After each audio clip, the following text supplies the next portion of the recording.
Good afternoon, everyone. Bob Pompiani, Missy Matthews will join me shortly as we greet you from the UPMC Rooney Sports Complex. Steelers getting ready for playoff football after one of the most dramatic regular season games in the history of that amazing Baltimore-Pittsburgh rivalry. We're down to the final seconds. A missed field goal won it for the Steelers. 26-24, one of the more exciting fourth quarters you'll ever see. And now the Steelers win the AFC North. Get the number 4 seed. They'll take on a red-hot Houston Texans team, which has won 9 in a row. They are the number 5 seed Monday night here in Pittsburgh. And the Steelers will put out there a 23-game win streak on Monday Night Football. They've been excellent there. And this should be a marquee matchup. It'll be the final one of Super Wildcard Weekend before things get going after that. So Mike Tomlin is ready to address the media. Let's go and join him right now. Good afternoon. Quickly, I'll give a quick assessment of our last performance. As I told the team yesterday at our 2 o'clock meeting, we did some things in game that were really awesome, and we did some things that were JV, to be quite honest with you. And not only from a playing perspective, but I just thought from a strategic perspective. There was growth opportunities there. I thought that's why it was important that we get in here yesterday and analyze the tape and learn from it. It's always provides a good foundation for our next plan. And so that's what yesterday was about. In review of the game, quickly I'll assess the phases. I thought in general in all 3 phases we had appropriate physicality. Certainly physicality is a component of the rivalry.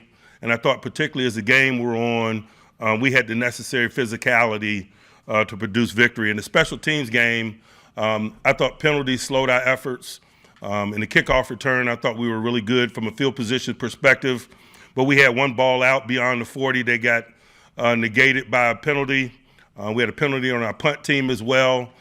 Thankfully, on a re-kick, Corliss did an awesome job on the re-kick, and that doesn't always occur, and so we're thankful for that. But if we're going to continue on in this tournament as the road gets narrow, we certainly can't be penalized in that phase of the game, and particularly from a return perspective, negating the chance of any field flipping plays or any significant plays that way. We just can't run the risk of that. I've been pleased with our punting and gunning in the punt phase. It's been minimal return yards. Really over the course of the season, we've had minimal return yards. I think we got 170 return yards in the punt return game in 17 games, and that's certainly solid. And I think Sunday night was reflective of that as well.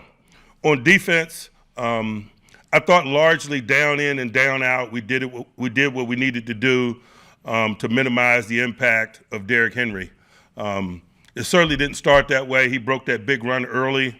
That's a credit to him. It's a credit to them strategically in terms of identifying a schematic that they wanted to assault us with.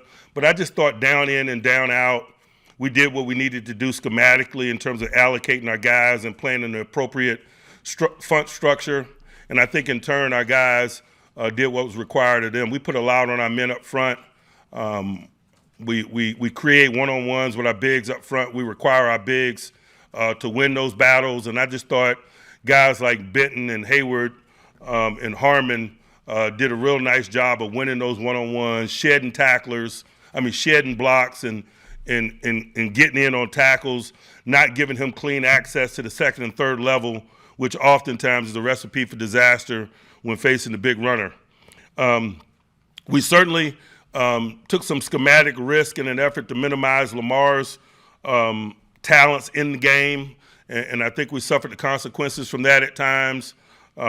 We overplayed maybe some design runs, and we put ourselves in some thinned out coverage circumstances, but that's what you do when you're playing and playing to win. In the analysis of it, we'd probably do it again, to be quite honest with you. That's the type of challenges that guys like him put you in terms of decision making. But certainly we've been in the stadium against those guys a bunch, and we just felt like we couldn't allow him to run wild. When you do that, you got multiple problems. And so we chose a hill to die on, if you will. Thankfully, we didn't, although they did hit some big plays on us, particularly in possession down moments where we were allocating the appropriate number of people to minimize the design run component of his talents and their schematics. But largely, I thought our guys played really hard on defense, and particularly at the early stages of the game before we found our footing offensively. I thought our ability to get stout after those first two drives and get stops and minimize them probably more than anything on possession downs was a significant component of the game. On offense, I thought, once we got our footing and got going, we stayed in that general direction. Can't say enough about the two running backs. They were impactful. They were impactful in the run. They were impactful in the check down game, winning one-on-one opportunities in the flat and so forth, and turning short gains into longer ones. And that, quite frankly, has been a recipe for how we functioned all year, those two guys and their ability to win in the flat and win in check down-like circumstances. I thought that was significant. I thought also, as the game wore on, our third down conversion rate, and particularly our ability to win some longer ones. We converted a 3rd and 10, a 3rd and 9, a 3rd and 8, I think, all in the second half. And I thought that those were building blocks of ball possession and scoring drives. And certainly the efforts of Aaron Rodgers is always helpful. As we've talked a lot in these environments and circumstances, he's just got a unique resume, a unique talent, a unique thirst for significant moments, and I'm never surprised when he smiles in the face of adversity and delivers for us, as he did on Sunday night. And so thankful for that. From an injury perspective, in game, we got some bumps and bruises associated with play, and that may limit some people at the early portions of the week, but thankfully we came out of it relatively well. Everyone that returned to action last week, from TJ to Isaac Seumalo to Calvin Austin, James Pierre, Brandon Echols, all were able to participate without any steps backwards. And so thankful for that. We're a relatively healthy group as we lean in on the single elimination tournament, and so excited about that. Now I'll turn my attention toward Houston. Man, they're a top-notch group. They need no endorsement from me. They're winners of 9 straight. And when you win 9 straight games, there's usually a mode of operation, and it certainly is. They're a group that takes very good care of the football as a collective. I think they have 10 turnovers on the season. That's number 1 in football. I think they're number 3 with 27 takeaways on defense. And so you talk about complementary football. They got an offense that's the best in the world at securing it. They got a defense that's 3rd best at taking it away. And I think that's the building blocks of 9 consecutive wins. I'll start first on offense. I think the strength of the pack is the pack. I think they've displayed that in a lot of ways over the course of the journey. Certainly they went through an adjustment at the early stages of the season playing without Joe Mixon, but they've certainly found a nice division of labor in Woody Marks and Mr. Chubb. Those guys have done an awesome job in terms of dividing the labor up and running the ball for those guys. As I mentioned, their ball security is top tier. Neither one of those guys or no one in their backfield has put the ball on the ground this season. They got some quality young eligibles in Higgins and Noel from Iowa State.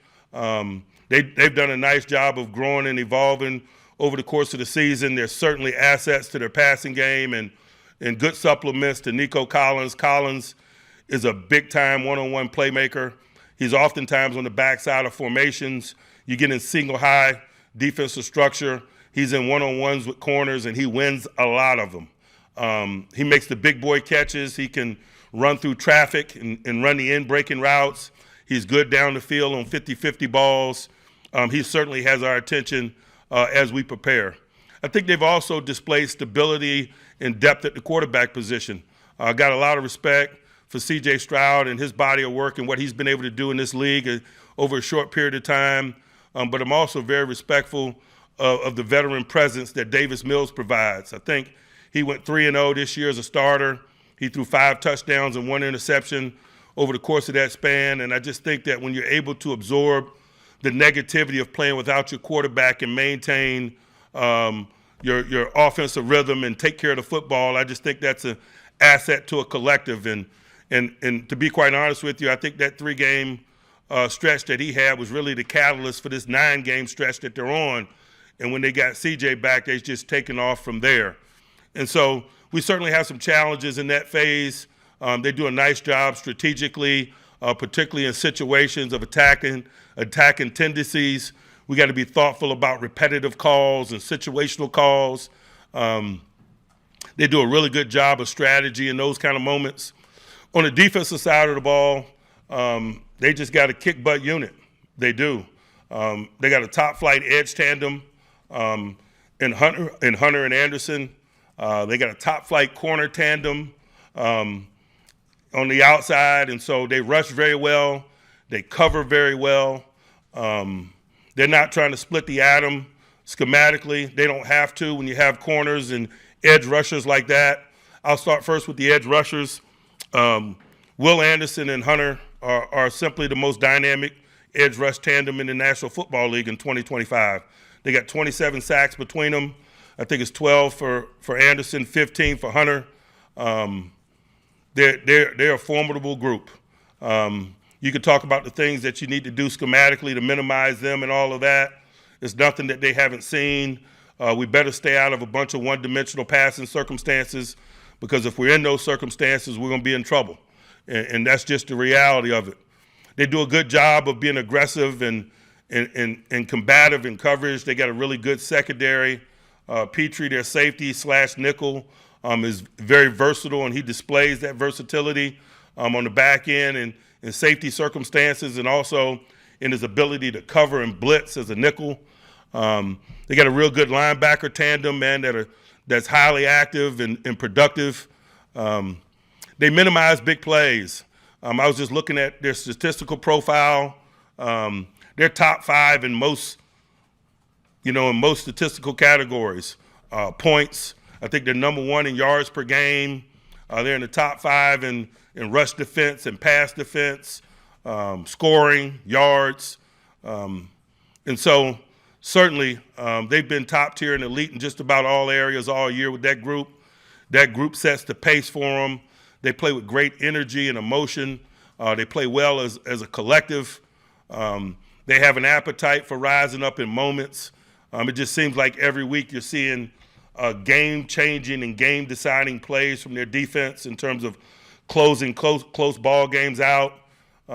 They make the necessary plays in weighty moments, really in all 3 phases. I think about a 3rd and 14, I think, versus Jacksonville, where Davis Mills scrambles into the corner of the end zone to give them a late win at home versus those guys, for example. But you don't get in this tournament unless you had your moments. You certainly don't win 9 straight unless you have continuity and complementary play. They're good in all 3 phases.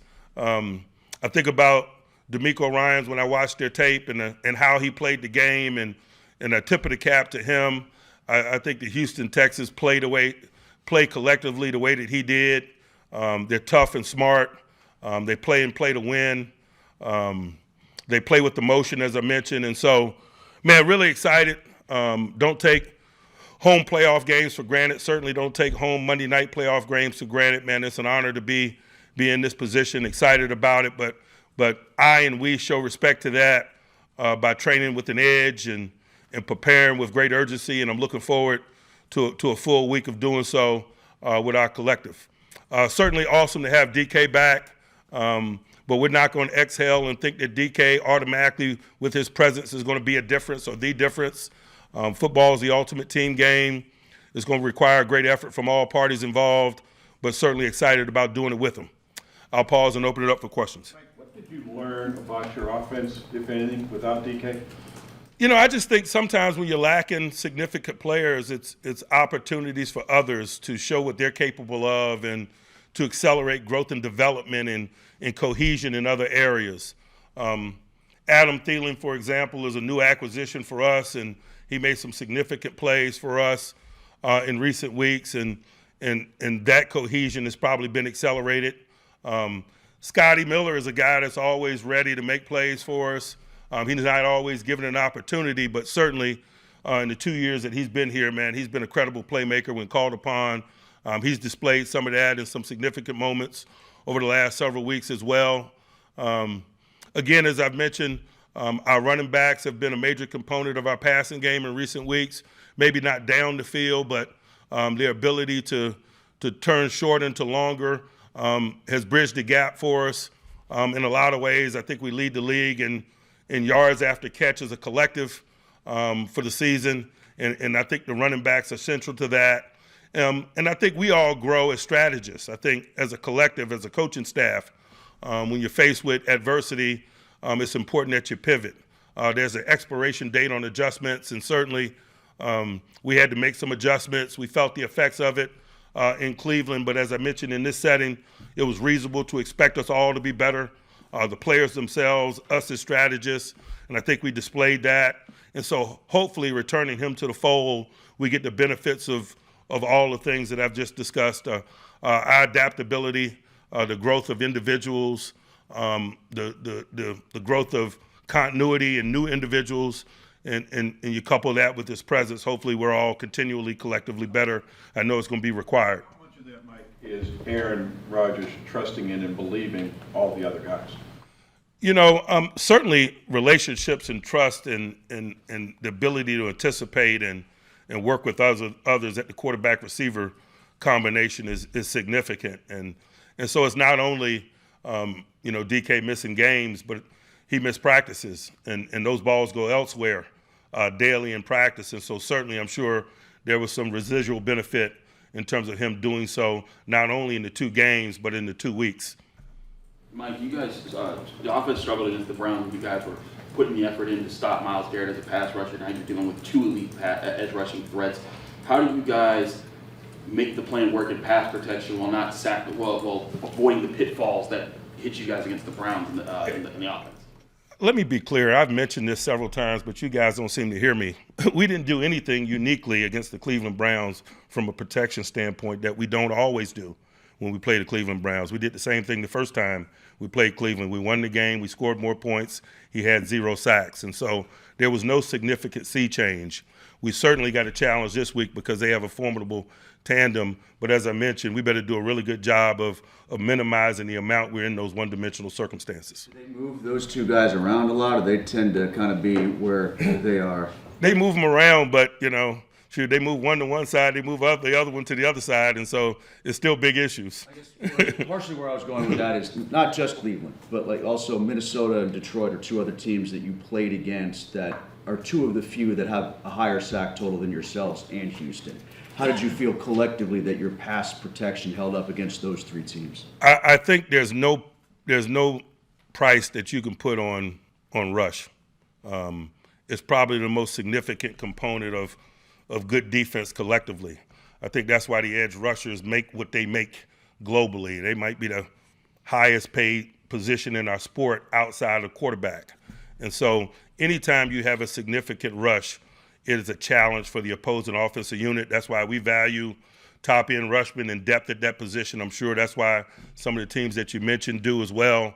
And so it certainly is a challenge, but it's certainly not a new challenge. Our unit and units face it week in and week out because it is that significant in today's game. The weightiest downs are generally one-dimensional passing moments. Those guys, more than top-flight cover guys, have an impact on what goes down in those moments. And so we got our work cut out for us. It's certainly going to require some strategy. But as I continually mention, minimizing those moments, being in manageable one-dimensional passing down moments where you can maybe throw the ball shorter and let legs do some of the work and things of that nature is a major component of minimizing their impact on the game. What have you seen from your team in terms of how they bounce back from adversity, whether it be in the middle of a game or week to week, especially down the stretch? We generally have, but we're not patting ourselves on the back for that. That is required in this game, and particularly at the highest level, and doubly so as the road gets narrow. You're certainly not getting into this tournament, and you're certainly not going to be in this tournament long based on talent alone. There has to be some substance. There has to be an intangible quality, a display of individual and collective will, and certainly we have a collective that's capable of doing that. But as I've mentioned many times, we not only work at developing that individually and collectively, but it's really the building block of team building for us. We look for good men that love football. that enjoy the process, that enjoy the drudgery, that got great relationships with the game, and I think that aids us in doing so. With the lack of playoff success over the last 8 seasons, what would a win on Monday mean to this organization? You know, it's not about the organization or myself. It's about this collective. And quite frankly, most of these men don't care about the last whatever years that you mentioned. Most of them are new to us. And so that's where my focus is. I'm certainly not going to, unpack my bags on the collective's bed, if you will. I'm excited about doing it this week with this collective. One of the guys who has mentioned, though, that it means a lot to him is Cam Hayward, that he wants to join the guys like Brett Kiesel and Aaron Smith and make a run in the playoffs. What would it mean for a guy like him or the guys who have been around here a long time to end that streak? I'll let him and TJ speak for themselves in that regard, but most of the others, the other 51, is less significant. Looking back at the recent playoff games, the first quarter's been outscored by a lot. What have you guys learned looking back at that? Is there a trend or anything? I don't know that I've analyzed it in that way. As I mentioned, man, so many of these guys don't share that experience, and so it's less relevant. I'm really just trying to put together a good plan for this collective in an effort to combat what we anticipate getting from Houston this week. Have you had a chance to talk to DK yet, and where do you see him at mentally right now? I think he's in a great place. I am. I know that he's happy to be back. He's happy to be in this tournament, and he's ready to go to work. Mike, Cam said one of the things that he really appreciates that you do is how you choose and pick when and what pots to stir, what bears to poke throughout the week to get the right responses out of guys. How do you go about finding that week to week with who you want to kind of get under? I think it's my job to provide individuals and the collective what it is they need, and so I don't know that I come in with a specific agenda. It's my job to listen and to watch and to do what's required for those people. And I think that's the spirit in which I go about it. Mike, you mentioned the play of the defensive line on Sunday. Where have you seen Keanu specifically really take a step this year? You know, I think he's whooping blocks and making tackles. There's a difference between being active and productive. And certainly he's athletic and active. And there's a lot about his profile that was really attractive, even dating back to draft evals. I love the heavyweight wrestler, for example, and he certainly was a formidable heavyweight wrestler in high school. Those guys generally are better conditioned than most men their size. They have an appetite for working through fatigue that's a little bit different than others. And so certainly he brings some of those things, but I just think there's been an increase in productivity. And certainly we love activity, but productivity trumps activity. And I think he's taken a big step this year in terms of productivity. He's got 5.5 sacks.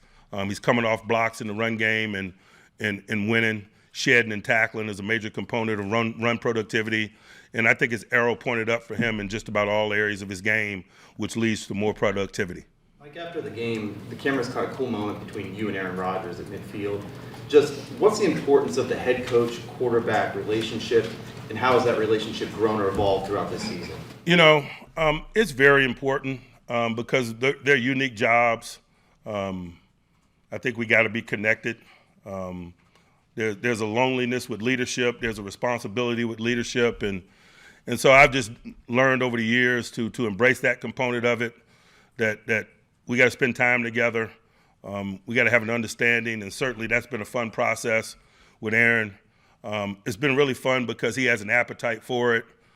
He loves the process as much as he loves competing. He's got an awesome relationship with football. He's at the point in his career where he's really reflective and excited about giving back to the game and the young people in the game. And so it's fun to do that with him and help young guys like Will Howard advance in his career. And so it's been an enjoyable process, but certainly it's work. We respect it in that way. And certainly we respect the work that's in front of us this week in terms of leading this group. I apologize. When you look back and review the tape, what led to sort of Baltimore's ability to kind of get behind you guys defensively? You know, I think Lamar, first and foremost, on a lot of fronts. He makes you do some things schematically that could make you uncomfortable. But if you're trying to win moments in the game, you do what you have to do. But also his just unique talents. I mean, one of those touchdowns, we had two of our most significant guys had him wrapped up in the backfield, and somehow he came out of Benton and Highsmith and threw a long touchdown. And so his talents were directly impactful. His talents also dictate schematics at times. And so succinctly, I can just say Lamar Jackson. So my follow-up was, you view it as more of a Lamar issue as opposed to sort of problems in an execution standpoint on the back end. You know, certainly we could execute better. Certainly we could put him in better calls. That was all a component of my opening statement. Mike, Herbig was good rushing, blitzing from the inside. Does it take a special skill set for a guy who can rush from the edge and jump inside and do the same thing? It does. He was one of those interesting hybrid athletes, if you will. We studied him when he came out. We didn't know if he would be an inside backer or an outside backer. He has that versatility, and so we put that versatility on display at times in an effort to get, you know, TJ and Highsmith and Herbig on the grass together, and his versatility kind of allows some of that to happen. But we move all three of those guys around. All three of those guys will play that hybrid position from time to time in an effort to maybe get matched up on a running back. And to be quite honest with you, if you get edge rushman on a running back, you view that as a strategic advantage, and certainly he confirmed that when he got on the back on Sunday night. You touched on it briefly in your opening statement, but what does it mean to this organization to finally have a home playoff game, home field advantage, your home fans here? You know, I don't know that we're big picture in anything right now. We just got a big week ahead of us. We got big days ahead of us, and that's just kind of where we are. That reflective big picture stuff is just not realistic as I stand here. I understand why you asked the question, but when you're in it, I just think your perspective is a lot different. Mike, you guys went 9 of 16 on third down. A lot of those came in the second half. And with Aaron being able to throw the ball downfield. What did you guys capture against the Ravens that you guys can replicate or need to replicate to continue that in the playoffs? You know, we're never trying to replicate things. Variables are different week in and week out. What the Ravens did schematically in those circumstances might be dramatically different than what Houston might do. And so I just think week in and week out, you got to win the moments. And certainly we have a mode of operation in terms of winning the moments. We won a bunch of third and longs in Detroit, for example, but those were different types of third and longs that we won than we won 3rd and 10, 3rd and 9, 3rd and 8 versus Baltimore. And so it's about winning those moments and understanding what this week requires, and certainly it probably is going to be different. And so it's not building upon, it's just simply readdressing the situation in the effort to highlight our talents, individuals, and keep the ball rolling. What's special about Aaron to be able to win in all those different varieties of moments that you're talking about? You know, we could talk all day about that, man. He's got a 21-year resume in that regard. Mike, do you recall how long ago quarterbacks started wearing the wrist plates? And is it impressive to you that Aaron doesn't need them or want them? Man, I don't know, man. That's been going on for generations. Man, I remember my quarterback wearing it in college in the 90s. And so I don't, you know, that's old news. Not too many don't wear them. Yeah, but I think, again, if you've been on the job 20-plus years, you know, you don't need the cheat sheet. Mike, was that issue just like an equipment issue when he didn't have communication? Was a mic shut off? Do you know? We had coach-to-player communication issues. Mike, one of the things that Aaron mentioned after the game was that he was grateful that you and the organization let him be himself completely. Why is it important for you to let a player be themselves instead of trying to fit them, you know, into a role or into a box? I just think if you're going to get the best out of someone, particularly someone that's in a leadership position, they got to do it in a natural way, in their voice. And so, you know, you're cutting their leadership legs out from under them when you're asking them to be somebody they're not, or to not do things in a real natural and organic sort of way. And so I think it's negligent to ask him to be anything other than himself. Was that something that when, you know, you're recruiting him in the free agency that you said to him there that, hey, if you come here, we're going to let you be you? I think a component of those questions were answered before we even talked. I think he wouldn't have been interested in us unless he knew that about us. We don't keep any secrets in that regard. It not only applies to him, but it applies to everyone. As I mentioned, we value good men that have great relationships with football. And when you value those things, why not let guys be themselves? I know Really draftable position for C.J. Stroud, but what did you remember about him coming out of Ohio State, his development arc over these first 3 years? Is it along the lines of what you anticipated? Again, I was a bystander because I wasn't in draft position, and I remember specifically being at his pro day and around his pro day. It was just so much more work for me to do with the multitude of others that were coming out. I probably wouldn't give him a fair assessment. And that happens sometimes. We at a place like Ohio State, and there's so much to comb through in terms of the depth of the talent and the amount of talent. I don't waste a lot of time on guys that I know realistically don't have a chance to coming into our range, if you will. Mike, you just won a game and you were down 10-0. Is getting off to the conventional wisdom will say, cliche, get off to a fast start is important in the playoffs, but you talk about witty moments more than that, or is how much of an emphasis is or importance is to? I'm certainly not opposed to getting off to a fast start, but a fast start or a slow start doesn't ensure us of anything, positively or negatively, and I just think that, we understand that, but you still don't want to minimize the importance of bursting out of the locker room in a single elimination tournament. Mike, how was it that Cam became the guy that replaced Darnell in the Pittsburgh plunge or the tush push, whatever you want to call it? We had a big guy, and so we needed a big guy, and very few come bigger than Cam. Does it say something, though? You talk about leadership. I mean, Cam pretty much does whatever you guys ask. Heck, the first play, he gets dinged by Pierre because he's 30 yards downfield chasing a guy. What kind of example does that set for the rest of your group, especially because you know how much it means to Cam specifically because he's been here for so long? He's had a special career. It needs no endorsement from me. He displays why it's special, not only every weekend, but every day. He is a Steeler through and through.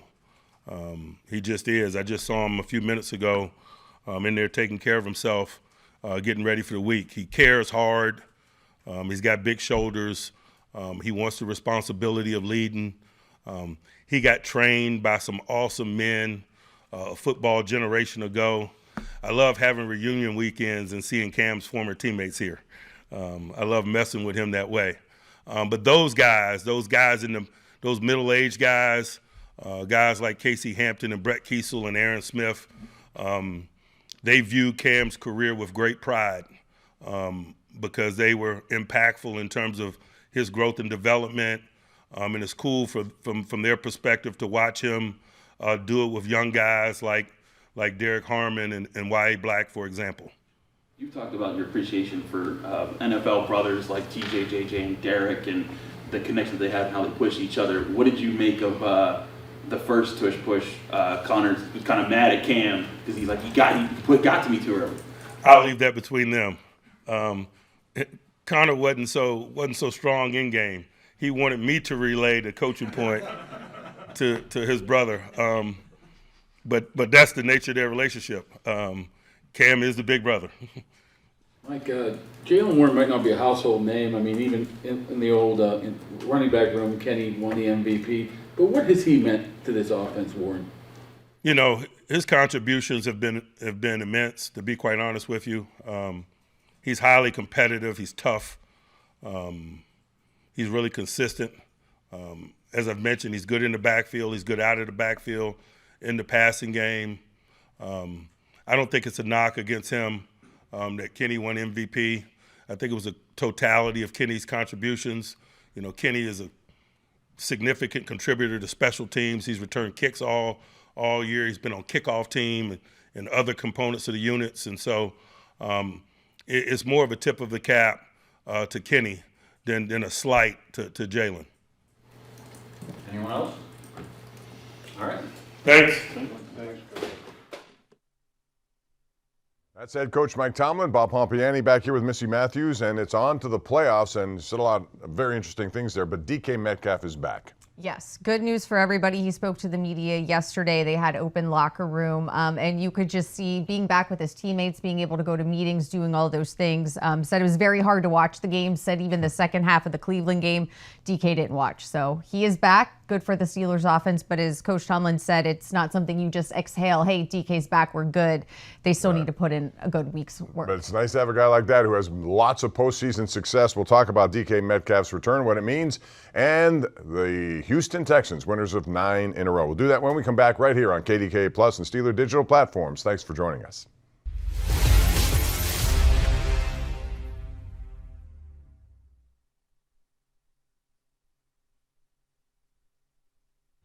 Get all your Steelers gear direct from the team. Shop the Steelers Pro Shop in-store or online for all things black and gold. You can get jerseys, hats, authentic memorabilia, custom gear, and exclusives you can't find anywhere else. And of course, get the ultimate Steelers game day accessory, the Terrible Towel. Steelers Nation shops here. Get your gear in-store or online at shop.steelers.com. You know, every season is different, has its challenges, adversity. We haven't made it easy on ourselves. Really the second, not really all season, I guess. But I'm proud of our guys. You know, from really the, quasi 2-minute drive at the end of the first half through the second half, we played really good ball on offense. So I'm proud of the way that we responded multiple times after they took the lead. And it just takes a little belief at this point in the season. There's 14 teams that'll be left. 18 will be playing their off season. It's good to be a part of the 14 after so many years. 22 we lost in the last game to make the playoffs. 23 I was out. 24 we were terrible. So it's nice to be back in this position. Aaron, what was it like to be Calvin's touchdown? What you saw, how it developed for you? Calvin's the sweetest guy. I mean, he is. Just ever since the Malibu trip in the off season, just have such a love and appreciation for Cal and his disposition. And multiple times in the huddle, I'm asking him on various plays, "What do you want on the backside? What do you want on the backside?" And he wouldn't give me a straight answer. And on this particular huddle conversation, I said, "What do you want, Cal?" He said, and somebody to my right, I don't know if it was McCormick or Pat, said something about like, "Man, just go cook him" or something. So I said, "All right, Cal, you run the hitch and go back there." And I was really thinking the front side 3-man combination that we worked and had success with most of the night was kind of my first thought. But I just peeked back to the left and saw number 3 slip, and it's a gimme touchdown. But I'm proud of Calvin. Our fans are here. Give them something to cheer about to them. The crowd at Acrisure is so loud. Wow! There's nothing like game day in Pittsburgh. Oh my, TJ! This defense is swarming. It is kicked off. Wow! What a catch! Get 2. Touchdown, Pittsburgh Steelers. We'll see you at Acrisure Stadium. Here we go.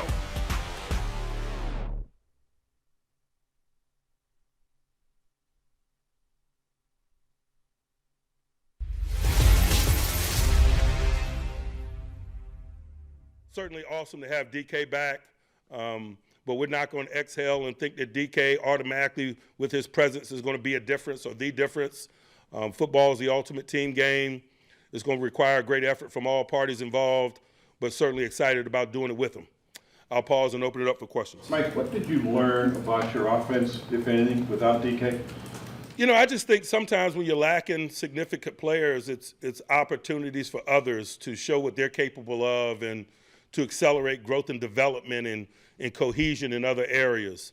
Adam Thielen, for example, is a new acquisition for us, and he made some significant plays for us in recent weeks, and that cohesion has probably been accelerated.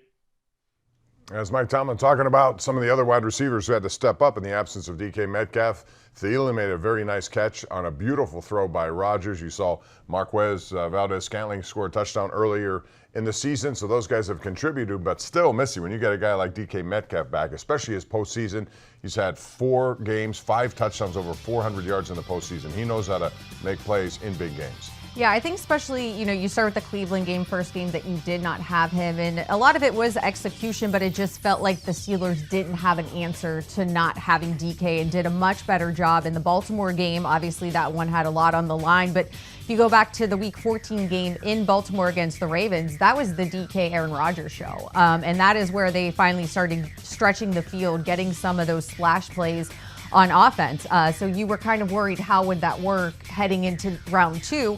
I thought they did a phenomenal job. I think using Pat Freiermuth, especially over the middle of the field, has proven to work the past 2 weeks, and hopefully something that continues. And even using Jalen Warren and Kenny Gainwell, maybe some of the checkdowns, but in lieu of a running game to try to get away from these fronts. And of course, going against the Texans defense will be no easy task. No, we'll get into that a little bit later. But yeah, I think the opportunity to have a week more to prepare showed up on Sunday against the Ravens. There's no question. The other thing that you see, early in games especially, Rodgers is not adverse to just throwing the ball a little dink and dunk style and relying on two very talented running backs who have really opened up yards after catch. I mean, they're getting, I think those are the two, Warren and Gainwell, the only two backs on one team that had over 1,000 scrimmage yards. So they're using them very much so in this offense. Yeah, and I think even, look at who the players, the team voted as the MVP this season. It was Kenny Gainwell. I think a lot of people, if you just looked at the roster, you'd say, well, of course it's Aaron Rodgers. He's been this magnetic force that has really been the glue.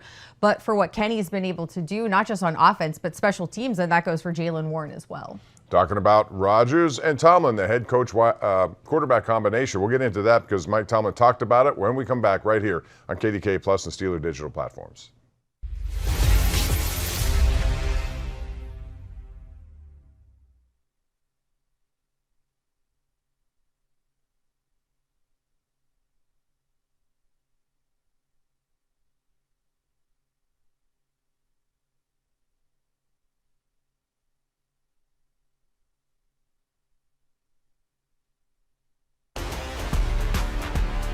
Fans are here. Give them something to cheer about today. The crowd at Acrisure is so loud. Wow! There's nothing like game day in Pittsburgh. Oh my, TJ! This defense is swarming. And it's picked off. Wow! What a catch! Guess who? Touchdown, Pittsburgh Steelers! We'll see you at Acrisure Stadium. Here we go.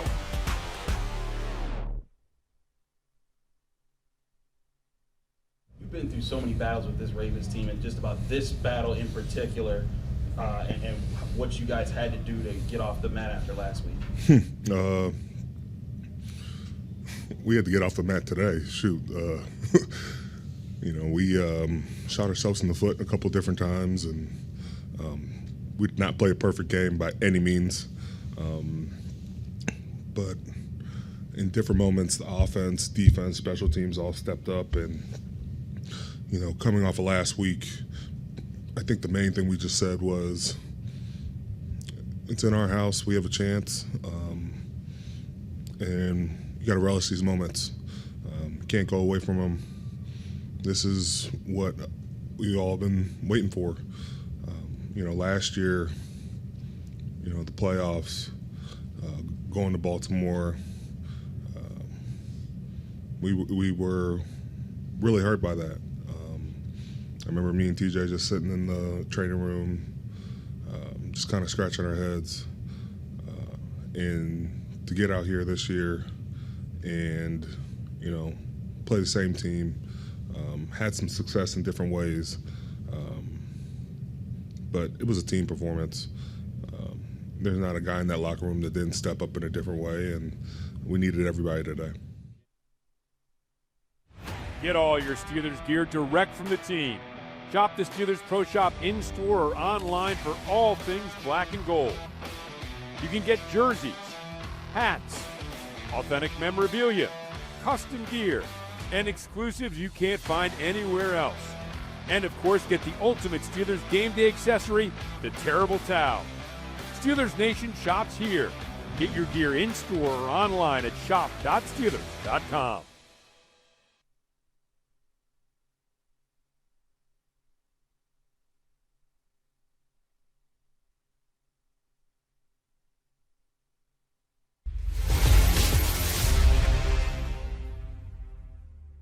I think we got to be connected. There's a loneliness with leadership. There's a responsibility with leadership. And so I've just learned over the years to embrace that component of it, that we got to spend time together. We got to have an understanding. And certainly that's been a fun process with Aaron. It's been really fun because he has an appetite for it. He loves the process as much as he loves competing. He's got an awesome relationship with football.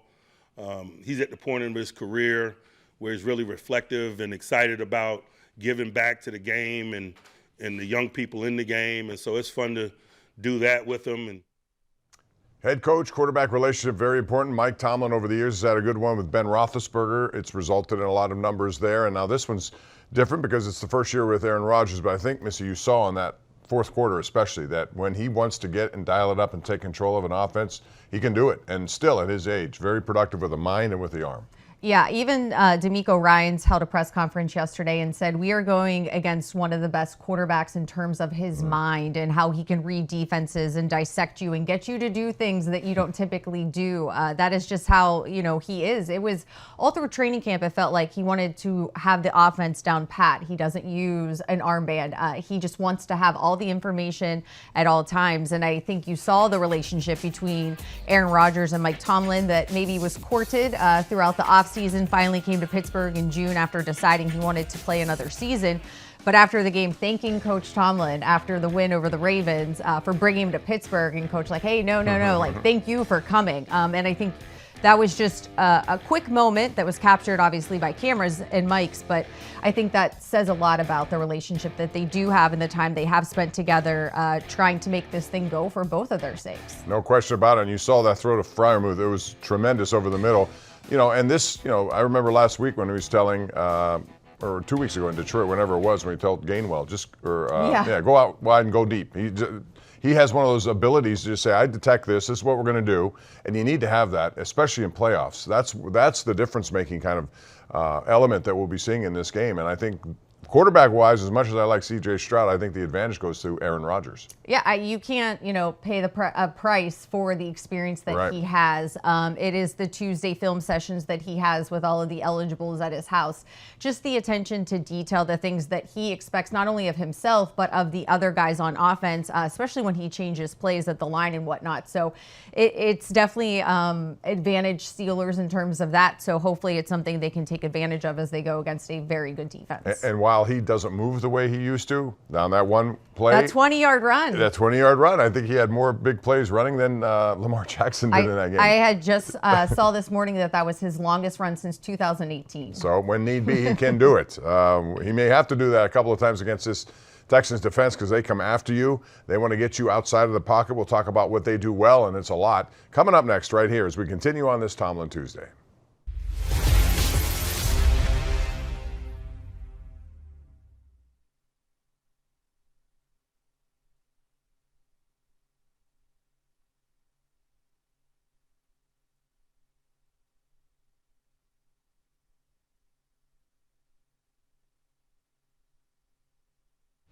Get all your Steelers gear direct from the team.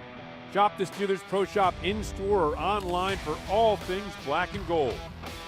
You can get jerseys, hats, authentic memorabilia, custom gear, and exclusives you can't find anywhere else. And of course, get the ultimate Steelers game day accessory, the Terrible Towel. Steelers Nation shops here. Get your gear in-store or online at shop.steelers.com. Won the division since you've been on the team. What does it feel like? I think the last one came in 2020, 2021. Just the emotions running through you guys right now. It feels awesome, man. Winning is tough in this league, man. It's so tough. You put so much work into it. Ninth season, like you said, to win it 3 times just lets you know how rare it is, how much you need to appreciate it. But with that comes not getting a win in the playoffs. So we're not just here to take part, man. We want to come in here and we want to win games. What was the scene in there after the game? What can you... Cigar smoke everywhere, man. Try to get out of there as quick as possible. How you feel, TJ? I feel really good. Honestly, I feel really good. We'll see how I feel these next couple of days. Nice that we're playing Monday, so I get an extra day. But I honestly am really pleased with how I felt. Hats off to the training staff, strength staff for getting me ready to go. Felt great out there tonight. TJ, what did you see on the interception with the deflection by Hayward? Just trying to rush. I mean, anytime you play hard, man, the ball finds you and you just make plays. And anytime you feel like you need to make a play, you just got to go as hard as you possibly can, as fast as you can. And even though I wasn't able to get to the quarterback, the ball just popped up in my ear, and I was able to make the play. But I think it was Cam or Keanu who made the batted pass. Man, that's what started it all. Our fans are here. Give them something to cheer about to them. The crowd at Acrisure is so loud. There's nothing like game day in Pittsburgh. Oh my, TJ! His defense is swarming. And it's kicked off. Wow, what a catch! Get two, touchdown, Pittsburgh Steelers. We'll see you at Acrisure Stadium. Here we go.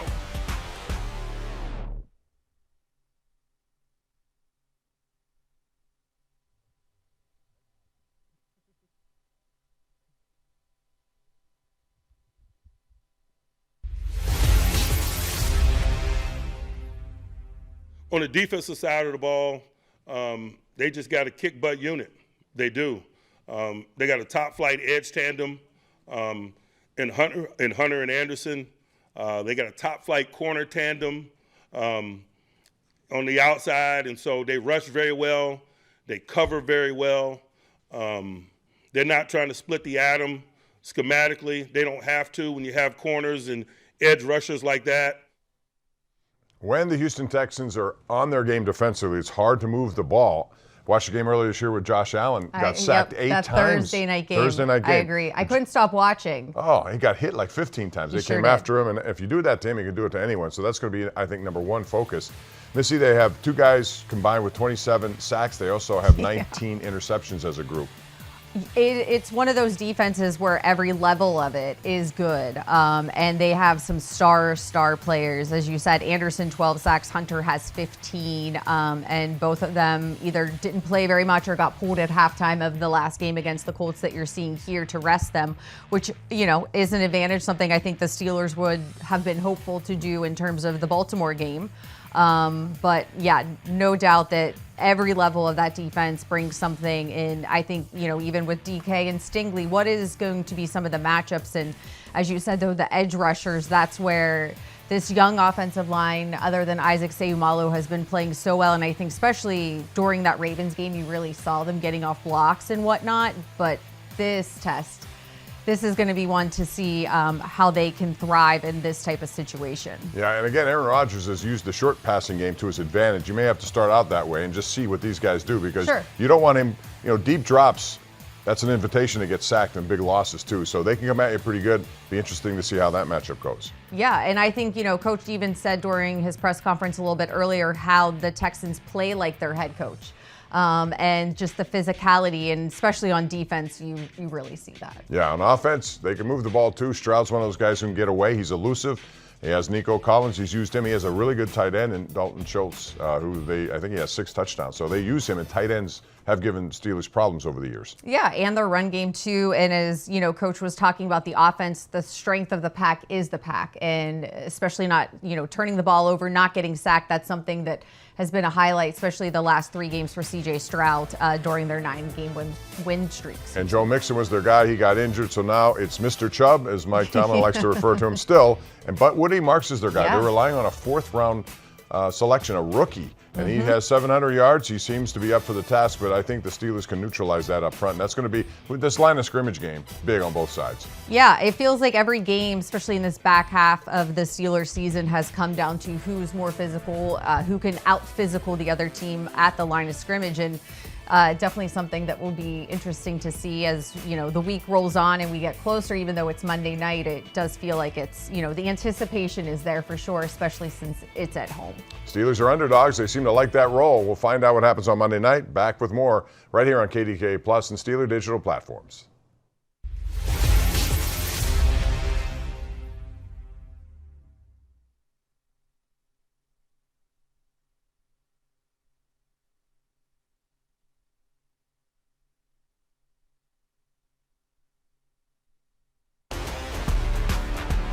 Our fans are here. Give them something to cheer about to them. The crowd at Acrisure is so loud. There's nothing like game day in Pittsburgh. Oh my, TJ! His defense is swarming. And it's kicked off. Wow, what a catch! Get two, touchdown, Pittsburgh Steelers. We'll see you at Acrisure Stadium. Here we go.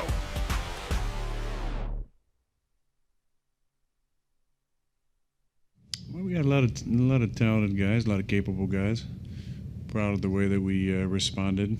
There's some things that happened in the game that we've been trying to get to the entire season, hadn't really shown up. Like Pat on the second last drive had a big, double up stutter down the middle completion. We've been talking about that thing since Latrobe and haven't really had a lot of opportunities.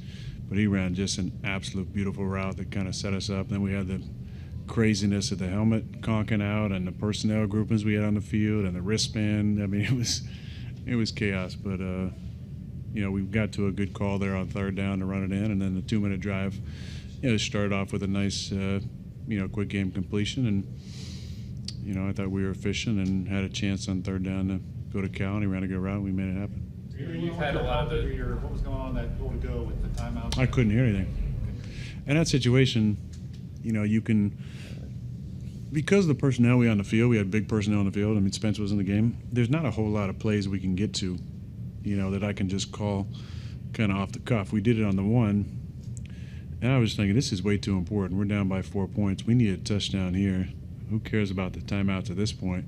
I couldn't believe, though, when we got the replacement helmet, that one didn't work either. I mean, poor Derek, who's the absolute best, handling the helmets on the sideline. We're trying to figure it out. But, we got to a good call on that third down play we've been working on. Kenny ran it in. Mason had a really nice block. And then, thankfully, we didn't need really the helmet on the last drive, but it was kind of back to normal a little bit. Get all your Steelers gear direct from the team.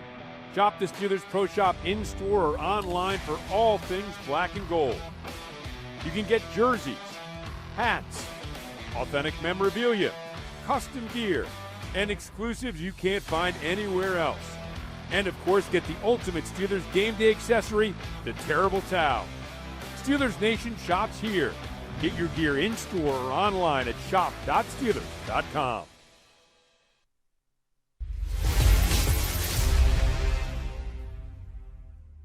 One more interesting factor here before we go. The Steelers, of course, love playing at Acrisure Stadium. Houston is 0-6 on the road, and that's an indoor team coming outdoors. Yeah, 0-6 on the road in the playoffs, and they have played all of those games, Baltimore twice, in New England, in Kansas City. So hopefully the weather gets a little colder as we get closer to Monday and makes it a little bit more uncomfortable for them. Missy, always a pleasure. We'll see you again next week. Monday Night Football back on Tuesday, hopefully right here on Tomlin Tuesday.